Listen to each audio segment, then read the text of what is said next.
ကဲဒီနေ့ချေတို့ regular verb နဲ့ irregular verb လေးကြောင်းလေးလာမယ်နော် regular verb ဆိုတာကတော့ပုံမှန် verb ကိုမှ base verb လို့ခေါ်တဲ့ verb ကို past tense အနေနဲ့ verb 2ပြောင်းရင်သို့မဟုတ် past participle လို့ခေါ်တဲ့ verb 3ပြောင်းလို့ရှိရင်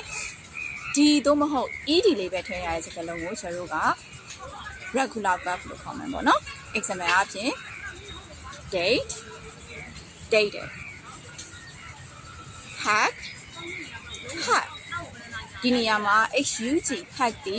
u ကြောင့်မို့လို့ vowel ရှိနေလို့ကျတို့ g ကိုနှလုံးထပ်ရေးပေးရတယ် kiss kissed love loved နောက်ထပ် irregular verb ကကြတော့ကျတို့ပုံမှန်ရှိတဲ့ base verb ကို verb 2သို့မဟုတ် verb 3ပြောင်းတဲ့ချိန်မှာလုံးဝပြောင်းလဲလိုက်တဲ့ verb တွေကိုပြောတာပါဥပမာအားဖြင့် sit sat go want take took အဲ့တော့ဒီ verb တွေသုံးရင်းနဲ့ English grammar မှာတိုးတက်နိုင်ကြပါလို့ရှင်နောက်ပြီးတော့မှပြန်လို့မယ်နော်တတား